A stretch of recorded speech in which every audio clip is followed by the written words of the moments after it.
আসসালামু আলাইকুম। ওয়ার্ডে কাজ করার সময় বিভিন্ন ধরনের বিভিন্ন সাইজের পেজ নিয়ে কাজ করি। তার মধ্যে A5 হতে পারে, A4 হতে পারে, A3 হতে পারে। এর চেয়েও বড় সাইজ হতে পারে A3, A2, A1, A0। আমরা সাধারণত এই ৩ ধরনের পেজ নিয়ে কাজ করি। A5, A4, A3।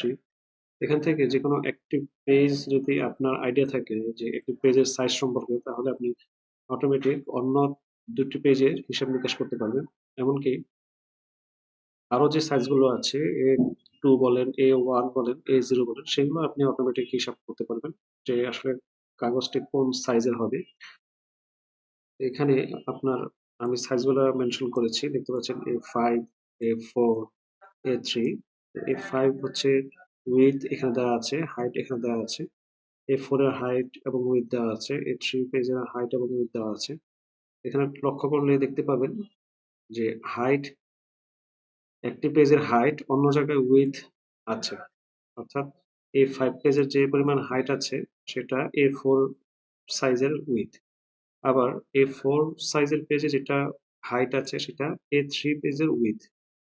তো এভাবে যদি লক্ষ্য করেন তাহলে আপনারা বুঝবেন যে A3 সাইজের যে পেপার আছে সেটার 50% অর্থাৎ অর্ধেক হচ্ছে A4 সাইজ। আবার A4 সাইজের পেজের অর্ধেক হচ্ছে A5। হয়তো অনেকে বুঝে গিয়েছেন। তারপর যারা এখনো বোঝেননি তাদের জন্য আরেকটু বিস্তারিত আমি আলোচনা করছি। এখানে নিচে একটি আপনারা ছবি দেখতে পাচ্ছেন। একটি পেজের নমুনা আমি রেখেছি। ধরুন এটা হচ্ছে A5 এর একটি পেজ। এই পেজটি যদি A5 হয় তাহলে A4 পেজটি হবে এটার ডবল।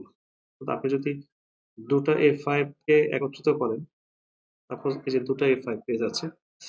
এই ২ টা A5 পেজকে একত্রিত করলে যে সাইজ দাঁড়াবে সেটা হচ্ছে A4 পেজের সাইজ। আবার যদি আপনি A4 পেজকে ডবল করে ফেলেন, সাপোজ এটা হচ্ছে A4 পেজ, এটা যদি আপনি ডবল করেন, সাপোজ এটাকে আমি ডাবল করে দিলাম এইভাবে, এটা হচ্ছে A3 সাইজ। আপনারা একটু লক্ষ্য করলে দেখতে পাবেন যে F3 হচ্ছে A5 এর মোট ৪ টি পেজের সমান। আর A3 পেজের অর্ধেক হচ্ছে A4 সাইজ। অর্থাৎ আপনারা যদি A4 পেজটিকে মনে রাখেন যে A4 পেজের সাইজ বা A4 পেজ নামে যে পাতাটি আছে সেটা যদি আপনারা মনে মনে কল্পনা করেন, তাহলে এটা সঠিক চিত্র পেয়ে যাবেন যে A5 হচ্ছে A4 এর অর্ধেক। A4 পেজকে যদি আমরা মাঝখান থেকে কেটে ফেলি তাহলে যেটা দাঁড়াবে সেটা হচ্ছে A5। অনুরূপভাবে A4 কে পোর্ট্রেট আকারে নিয়ে ২ টা A4 পেজকে যদি আমরা জোড়া লাগাই তাহলে যেটা আসবে সেটা হচ্ছে A3 সাইজ। আমি অন্য কয়েকটি পেজেরও ধারণা দিয়ে দিচ্ছি আপনাদের, আশা করি বুঝতে পারবেন। আমরা যদি A3 পেজকে পোর্ট্রেট আকারে নিয়ে ২ টা পেজকে জোড়া লাগাই তাহলে যে সাইজ দাঁড়াবে সেটা হচ্ছে A2 সাইজ।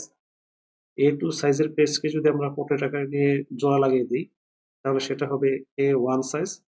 এবং A1 সাইজের ২ টা পেজকে যদি আমরা অনুরূপভাবে পোর্ট্রেট আকারে নিয়ে জোড়া লাগিয়ে দিই, একটার সাথে অন্যটি জোড়া লাগিয়ে দিই, তাহলে যে সাইজটি দাঁড়াবে সেটা হচ্ছে A0 সাইজ। আশা করি আপনারা এই ভিডিওটি যদি সম্পূর্ণ দেখেন তাহলে এই বিষয়টি সম্পর্কে আপনাদের আর কোনো কনফিউশন থাকবে না।